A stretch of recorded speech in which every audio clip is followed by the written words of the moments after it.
For those people out there that are still grieving intently, for those people out there, and I understand there's quite a few that are still relatively upset about the horrifying news that came out in 2020 regarding Uncle Ben's rice, how they changed the name to accordingly become more equitable or appear more equitable. And what they did, of course, was they removed the iconic BAME from the packaging and renamed it. Uncle Ben's Rice will change its name to Ben's Originals, and they will remove the image of Ben the Bane. But fear not for anybody that genuinely has issues trying to come to terms with a life without the Bane Ben on your packaging, because he's still making waves. In fact, he's kind of got a good thing going for him at present. He's taken up the role of lecturing Scotland every day on a daily basis to the point where he is really coming across as relatively insufferable. Now, joking aside, I'm sure most people are probably to some degree familiar with Jeff Palmer, the first black professor in Scotland who comes from Jamaica, came over here many, many moons ago, and has now taken up the role of deciding to spend his entire life lecturing Scotland and claiming that Scotland isn't aware, up to his standards anyway, isn't aware of our past, and until such a time as we are properly educated, and until such a time as representation for the BAMEs is rife, and until we really understand that the microaggressions and the racism that the BAMEs claim is present and prevalent all across society today, until we realise and believe them and see the world through their lived experiences, etc., Uncle Ben will not be satisfied. You know, I understand that's probably going to be deemed as racist by the likes of this dickhead, but quite frankly, I don't give a fuck, because really he is just, for as long as I've known Jeff Palmer in terms of known who he is anyway, all he has done, all I know him for, is lecturing Scotland. He's like a broken record. He does not stop. And in recent times, of course, he's on the back of George Floyd. He got working with the Edinburgh Council to essentially do the exact same thing the Glasgow Council have recently done, where they've effectively pointed to all the slavery links across the city, and then we have the land whale Susan Aitken coming out and apologising on behalf of Glasgow. And essentially the same thing's taking place in Edinburgh, and Jeff Palmer is heading that committee. So he's back in the media again to lecture us. Go figure. No surprises there. But before I read through the article, I just want to highlight just two things that stuck out like a sore thumb to me, because they kind of showcase just how disingenuous this piece of shit is. Because he can preach to the choir all day long about his innocent intentions, but there's just two quotes, if I remember correctly, because it was last night that I read this, 2 or 3 quotes in particular that just stand out and really call into question his true motives.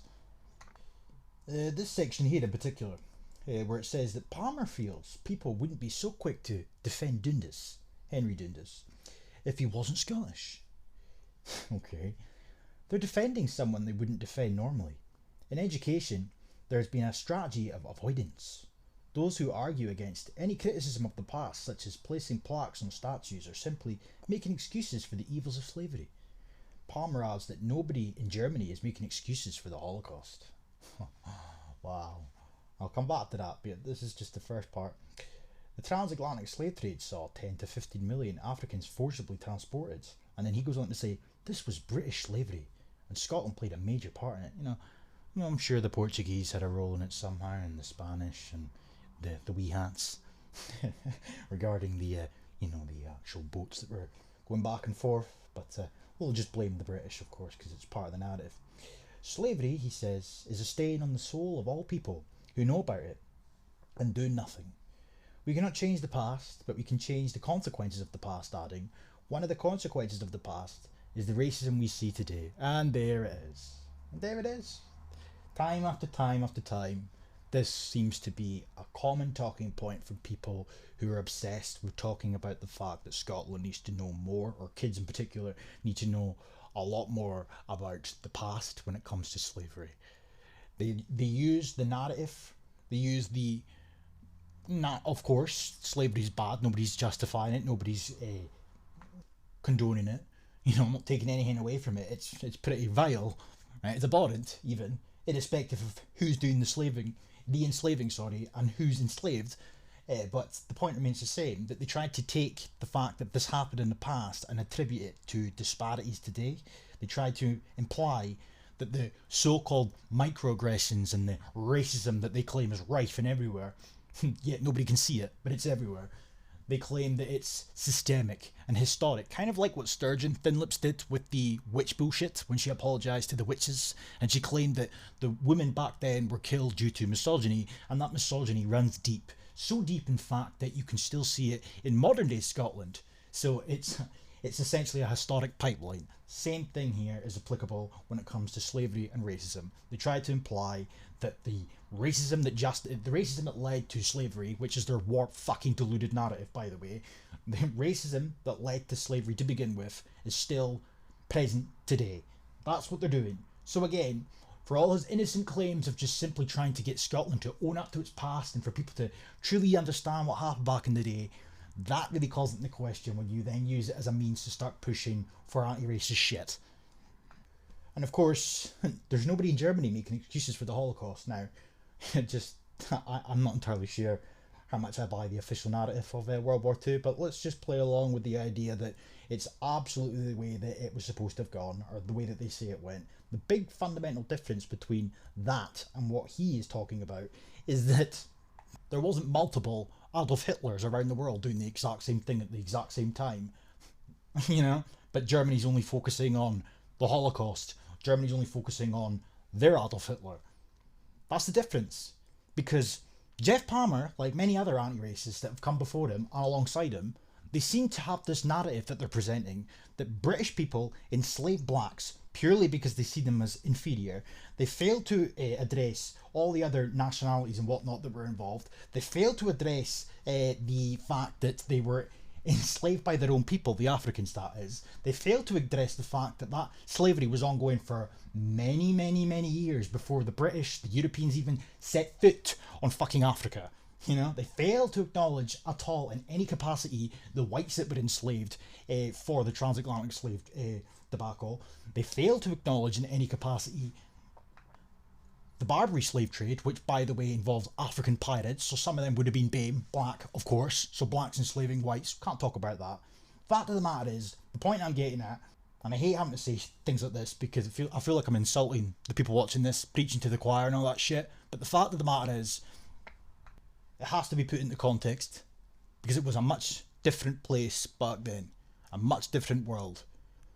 First and foremost, you shouldn't really be judging or events in the past, especially ancient history, by today's standards. That's just daft. But second of all, if you're trying to perpetuate a narrative that slavery needs to be discussed and taught in schools, etc., but yet seem to have a selective version of that slavery narrative that you wish to present to said children, kind of calls into question your motivations, does it not?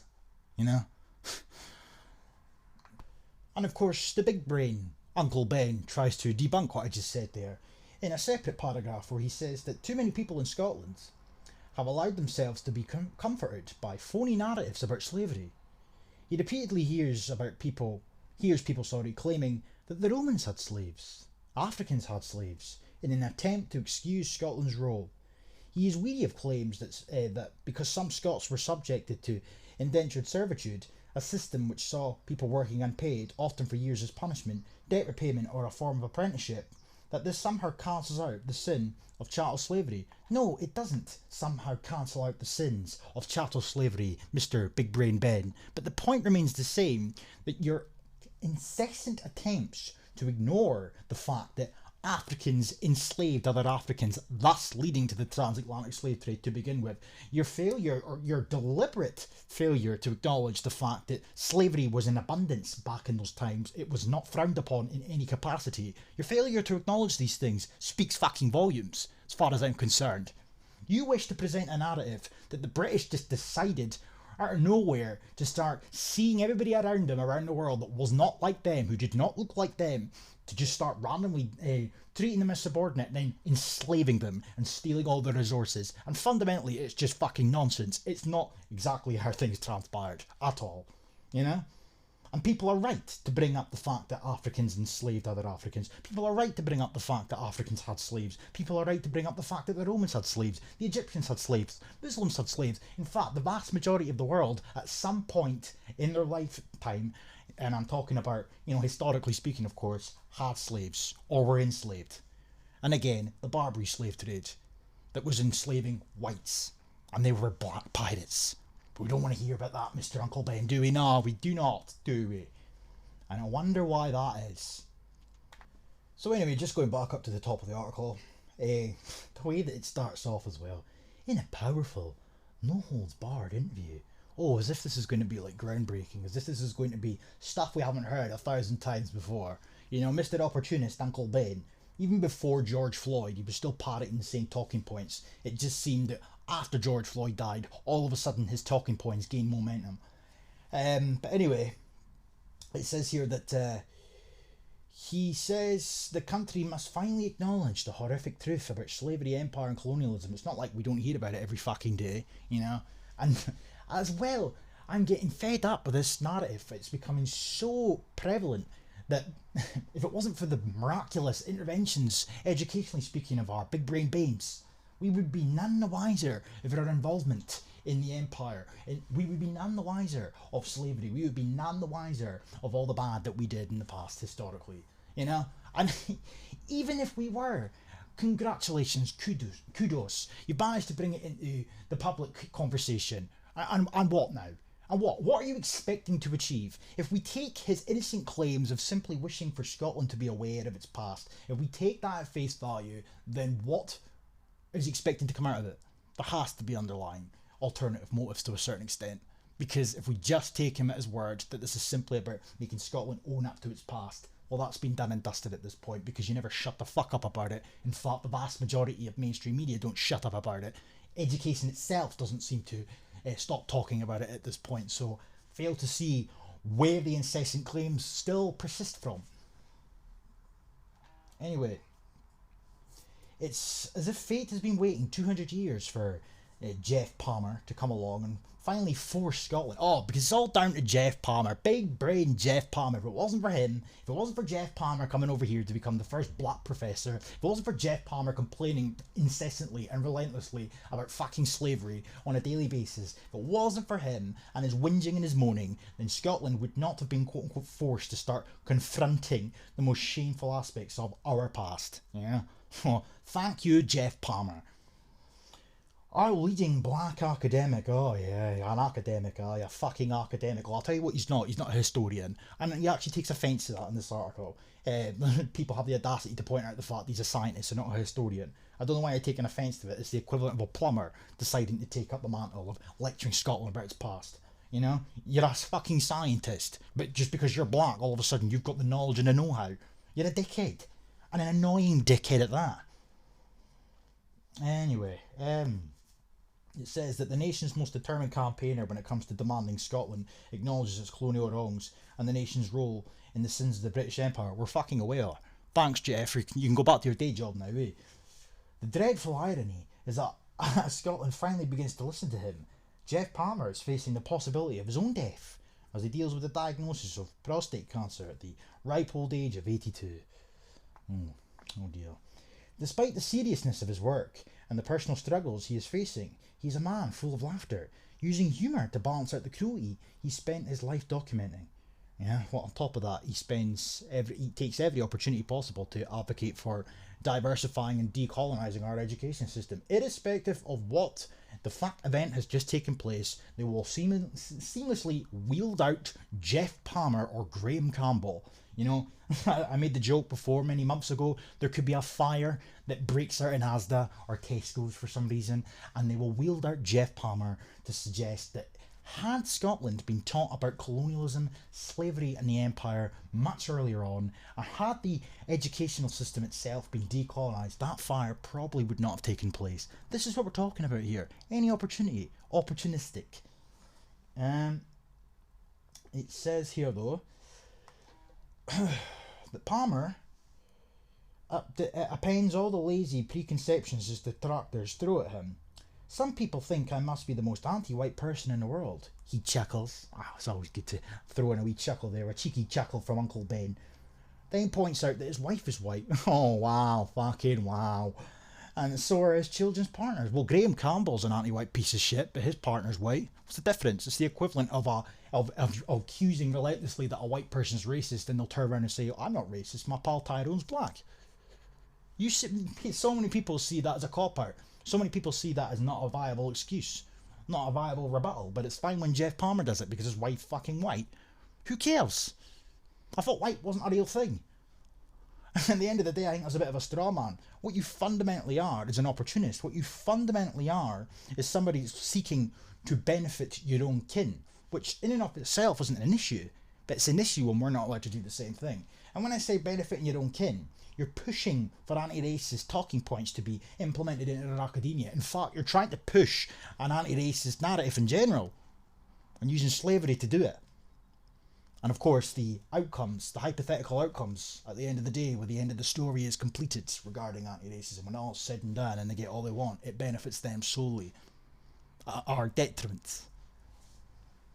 So don't hand me that shit, Jeffy boy. Anyway, it says, that he's hailed as the first black person to ever become a professor in Scotland.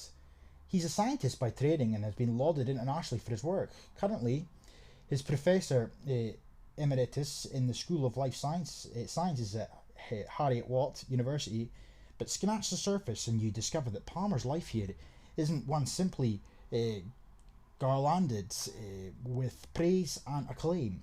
He experienced appalling levels of racism in his adopted country. Right, and now he's going to go back to the days of old when societal opinions and whatnot were a lot more different to what they are today, as a means to prove that even today, in today's society, not the society that he first experienced when he moved here, but no, today's society, at the present day, it's the same thing. Racism's rife. Why? Because Jeff Palmer experienced racism 30, 40 fucking years ago. And I'm not even going to bother reading it out. Because, one, I'm not interested, and two, time consuming. He then goes on to obviously talk about Henry Dundas and whatnot. He's got an issue with all these statues. He doesn't want to pull them down, fair enough. He just wants to put plaques up. Oh, how nice of him. But he also makes reference to the fact that, is it here? That Palmer's lifelong struggle to make Scotland come to terms with racism in society and our legacy of empire. He is at the forefront of the campaign for Scotland to recognise the essential role it played in slavery, and what part of the team which placed a new plaque. And was part of the team, which placed a new plaque on the statue of Henry Dundas in Edinburgh, detailing his politician's part in the slave trade. Until recently, he was celebrated as one of Scotland's greatest statesmen. Today, however, the plaque notes he was instrumental in deferring the abolition of the Atlantic slave trade, and that, as a result, more than 500,000 enslaved Africans across the Atlantic. Palmer adds, yet he stood up there on his statue and nobody asked why. Oh, fuck off, Jeff. He wants cities like Glasgow, where many streets are named after merchants involved in slavery, to publicly recognise the past in a similar fashion. It has led to clashes with opponents, vilification and insult. He has been mocked, he says, for being a scientist and not a historian, and so considered academically unequipped to judge the past. It is an intellectual insult, Uncle Ben feels, which stings as badly as the N-word. It stings as badly as the N-word for people to point out the fact that he is not a historian and is in fact simply a scientist. As I said, it is the equivalent of getting a plumber in to do this job. Just because he's fucking black does not mean that he's equipped to start dictating and lecturing. Enslaved family. The need to make Scotland face up to the past, however, is quite literally in his blood. His family in Jamaica lived on land once owned by Earl Balcarres, a Scottish aristocrat who became governor of Jamaica and a slave owner on the island. The Palmer family land was once called Marshall's Pen, the name of one of Carr's slave plantations. There's also streets named after Balcarres today in Edinburgh and Glasgow. He says that the family seat can be found in Fife. The word pen, Palmer explains, means slave pen. the place where enslaved human beings were kept. And the word slave derives from Slavic enslavement, but we won't talk about that either, will we, Mr. Jeff Uncle Ben Palmer? No, we won't, because we want to peddle a narrative that the only slavery that ever took place, and it's the only slavery that's worth fucking talking about, is the slavery that somehow seems to justify the claims, the nonsensical claims, that racism can be found rife and prevalent in today's society. Yeah, go fuck yourself. Pardon my French, you know, but it's unbearable. Listen to his shit, you know. What do you want us to do, you know? Yes, we can acknowledge slavery of old. Yes, we can look back on our past and look back at the sections of our past that might not make the best of reading. Yes, we can look back on these sections of our past and disavow them. But what else are we supposed to do? That's not good enough. In later life, Palmer realised that the reason his great aunt was more fair-skinned than the rest of his family is because generations back, one of his female ancestors had been owned and raped by a slaver. There were many other light-skinned Jamaicans beside his aunt, all living reminders of the horrors of the past. He tells the story of Robert Wedderburn by way of illustration. Robert was born in Jamaica, the son of a Scottish slave owner, James Wedderburn, and Rosanna, an enslaved woman who he had raped. Wedderburn sold Robert's mother after he was born, while she was pregnant with his third child. Robert went on to become an acclaimed abolitionist. Right. Someone in my great aunt's family would have been the same, Palmer says. The woman would have had no say in the relationship with the man who he owned. Her. And then he goes on to say here that the family's small plot of land was bought after slavery ended. When Palmer recently had his DNA analysed, he discovered he was 97% African and 3% Shetland / Viking, meaning it's highly likely a white Scot. You mean a Scot? Right? I love that though. Scottish people don't exist, or white people, quote unquote, don't exist, but yet for some strange reason he's able to link his DNA back to one. Strange how that works.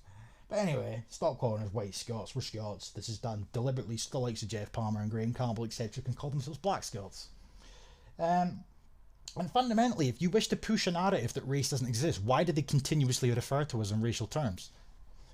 Anyway, he says, I love this sort. It says, meaning it is highly likely a white Scot raped one of his enslaved female ancestors, but yet it says just a few paragraphs up that that one of his female ancestors had been raped by a slaver. Which fucking one was it? It's highly likely, or in fact, did happen. I'm not suggesting that the chances are it probably was rape, but you don't know that for a fact. And so until such a time as you do know that for a fact, you can't just basically make the claim in one paragraph that you do know for a fact, then contradict yourself several paragraphs down. Yeah, what do I know? That's probably a microaggression. He's probably seething the way that was printed. Anyway, let's down here. He goes on about Palmer, etc. But then he goes on about 60% of the names are Scottish surnames in Jamaica, obviously, indicating that nearly 2/3 of the population had ancestors once owned or raped by a Scot. There's more Campbells in Jamaican telephone directory than the directories of Edinburgh and the Lothians. Oh, well, I do not sympathise with you in the slightest. I don't envy you, in fact, obviously, with the historical taboo around the name Campbell. But, you know, speaking of historical taboos, why can't we have the same sort of whining and moaning and complaining for everybody to atone for what happened to the Highlanders, you know, the Highland cleanesses, or is that subpar because it doesn't involve black people? You know, simply a multitude of different things that have happened historically to all different groups of people that we could point to, or they could use as a means to start beating other groups of people over the head with. But the only group that seems to get away with it and continuously does so is the likes of Jeff Palmer and his ilk. Anyway, this is the educational part. I don't know if is this the bit I read out. Slowly but surely, more and more people are now listening to Palmer, despite the stubborn refusal by many to accept what went on in the past. It's not a refusal to accept what went on in the past. It's simply, well, there might very well be some out there that do that, but I think for the majority of people, they're just, one, sick of fucking hearing it, and two, left wondering exactly what we're supposed to do. What do you want us to do? It's the past. It happened hundreds and hundreds of years ago. And again, it's brought to everybody's attention in the context of deliberately missing out everything else that ever happened during that period of time. All the other people that were involved, all the other similar things that were taking place. You want to talk about rape? white Scots raping Jamaicans? What about the Barbary slave trade, where they had a tendency to cut off the cocks, creating little eunuchs for themselves? Cut off the cocks of the Africans, cut off the cocks of the whites that they enslaved as well on many occasions. Selling women and little boys into sex slavery. Yeah, we can't talk about that though, eh?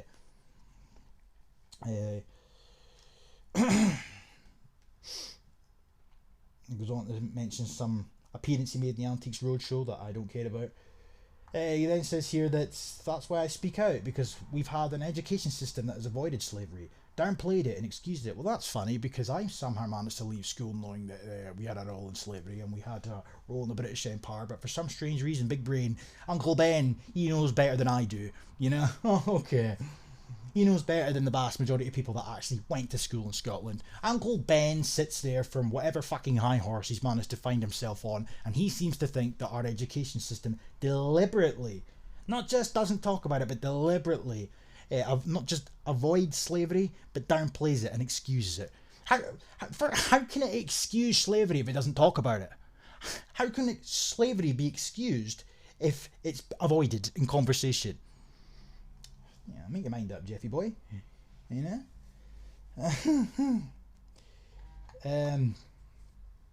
says that slavery is a stain in the soul of all people, blah blah blah. Right, I've already read that part.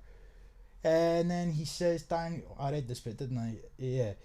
He is weary of the claims that, but yes. Palmer adds, however, I don't believe in taking statues down. It's inconsistent.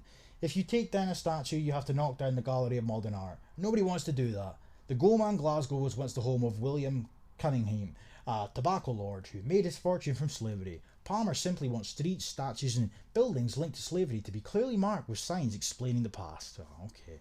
And then it says hope for Scotland. The public, he believes, is ready for change. Oh, it's ready for change. It's very remarkable how all this shit's been, emerging and gaining momentum and gaining talking points, and it's a never-ending cycle at this point of rhetoric, incessant whining, all on the back of Fentanyl Floyd. So the public is somehow ready for change. Now, it's not really a case if the public are somehow screaming out for the change that Jeff Palmer speaks of. Nah, it's just that you're just forcing it upon us anyway, regardless of whether or not we're quote-unquote ready for the change. Despite those who still try to excuse the past. Oh, they tried to excuse the past. No, they tried to put it in the fucking context, but you claim that's somehow excusing the past. No, it's you that's deliberately failing to address everything else that happened around the slavery in particular that you're speaking of.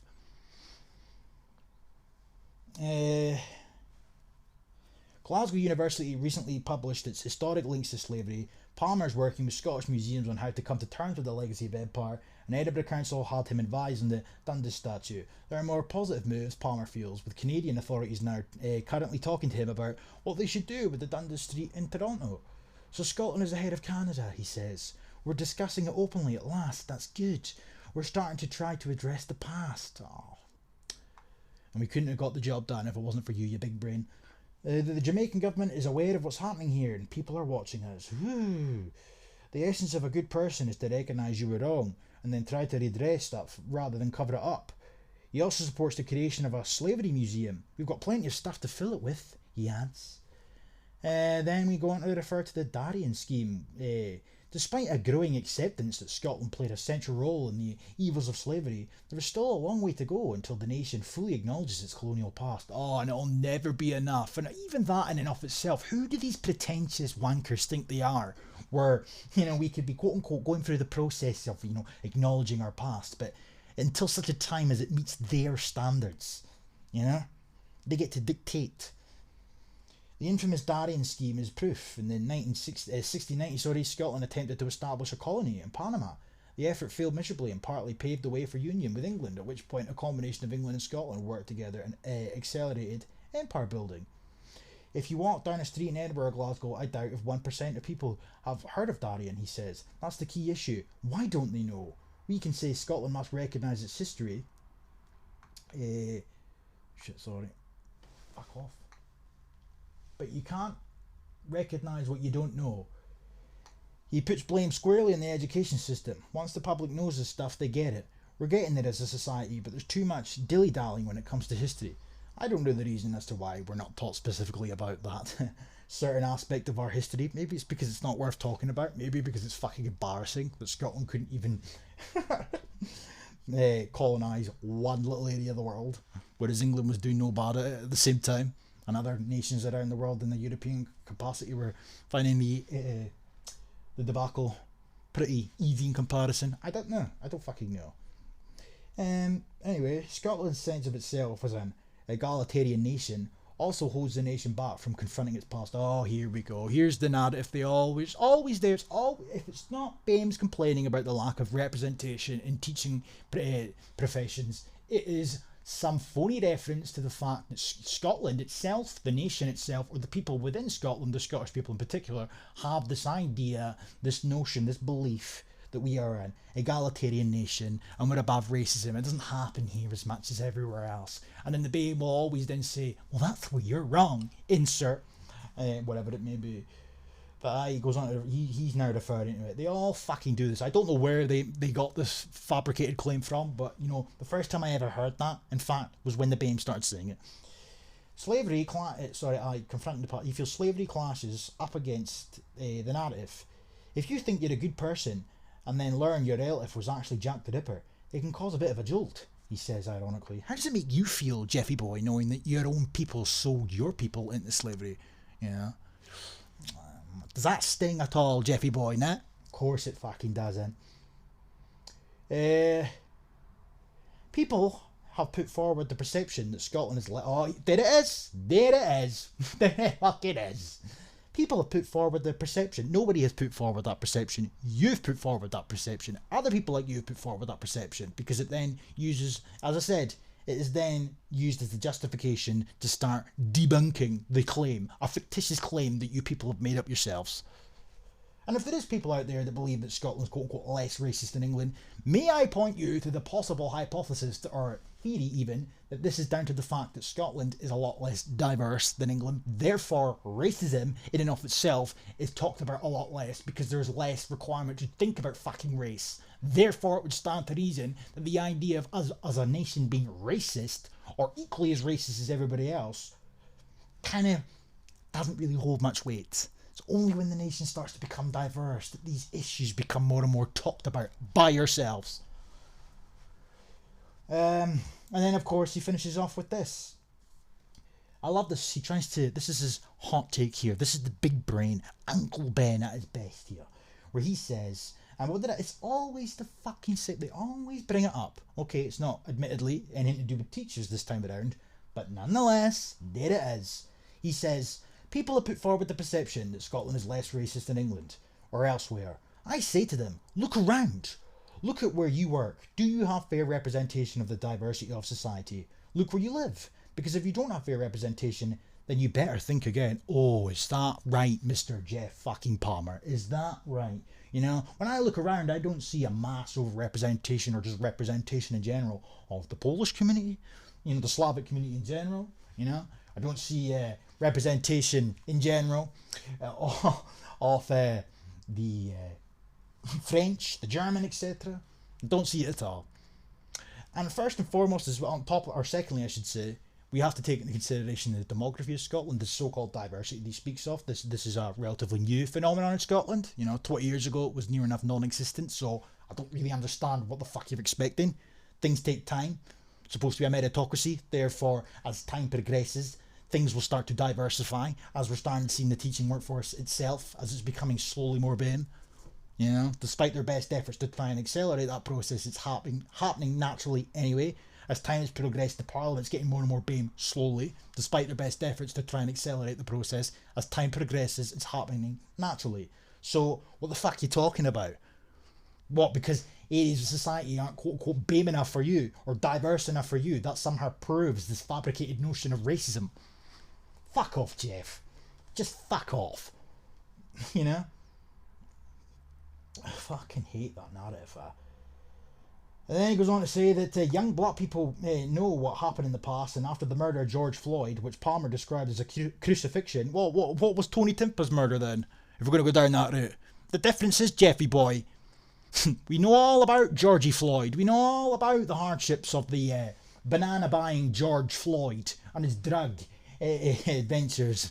do we not? But we don't know anything about deaths that are identical where the victim happened to be white. No, we don't. Why is that, Jeff? Why the fuck is that? Really think about it, Jeff. You know? And you say that black people know what happened in the past. Yeah, but do they? Do they really? Or do they know what you want them to know? I wonder. Like a crucifixion, you know? They felt there was resistance from within parts of the white community to their demands for change. Well, you mean their daft demands for change where they burnt down half of America and these riots and protests managed to find themselves in Scotland? A man dies in America at the hands of the police. A black guy dies at the hands of the police in America. And all of a sudden that somehow justifies blacks here in Scotland demanding change. And if whites, for whatever reason, decide to not go along with it straight off the bat, that somehow is deemed as resistance. Fuck off, like. That meant Black Lives Matter campaigners become angry. And we don't want people starting to get aggressive, he adds. Well, you better conform. You better listen to what BLM want. Because let's not forget, though, of course, that BLM in this capacity, just overall, but in this capacity in particular, predicated on false notions. George Floyd, the narrative of George Floyd, you just after saying it was a crucifixion, you know? Poor little Georgie Floyd died because he was black. That justifies the blacks demanding change. And Black Lives Matter demanding change. And if you don't conform and if you don't comply, they might get angry. We don't want that. You know, I don't know how many times I can repeat the same expletive. F off, Jeff. He's no animosity to white people, that's good of him. His white wife is from Aberdeen. His white wife. Oh, his white, you mean his Scottish wife? Or is she English? What is she? You know? Most of my immediate family is white. Wait, what? We're 99% the same as far as our DNA. We're one humanity, nothing like... Oh, here we fucking go. Here we go. Most of my immediate family is white. My son-in-laws, my daughter-in-laws, I've got mixed-race grandchildren. Oh, and my children, I almost forgot about them. I have 3 of those and they're mixed race. Given his irrepressible sense of humour, he turns to a joke he once heard in Ireland, where he was consulting for Guinness as a chemist to explain the ideal society he would one day like to see. I remember this fellow joking that there was once an undercover agent in Kerry during the war and he was black, but nobody noticed. He explodes with laughter. To me, that's brilliant. We've got to work towards a society where everybody is just like everybody else and nobody notices what colour your skin is. Well, if you want that to be the case, Jeff, stop fucking talking about racism on a daily basis, especially if you're going to use it as a means to push false narratives. But I wish we could go back to those times too, so I share your sentiments, Jeffy boy, Uncle Ben. I wish we could go back to a society where everybody is just like everybody else and nobody notices what colour your skin is, you know. That ethno state, that ripe ethno state that I once upon a time lived in, all of a sudden seems to be dissipating. And in its wake, what it's been replaced by is BAMEs in abundance who seem to be coming in armed to the teeth with little anti-racist dickheads like yourself. And on that note, peace.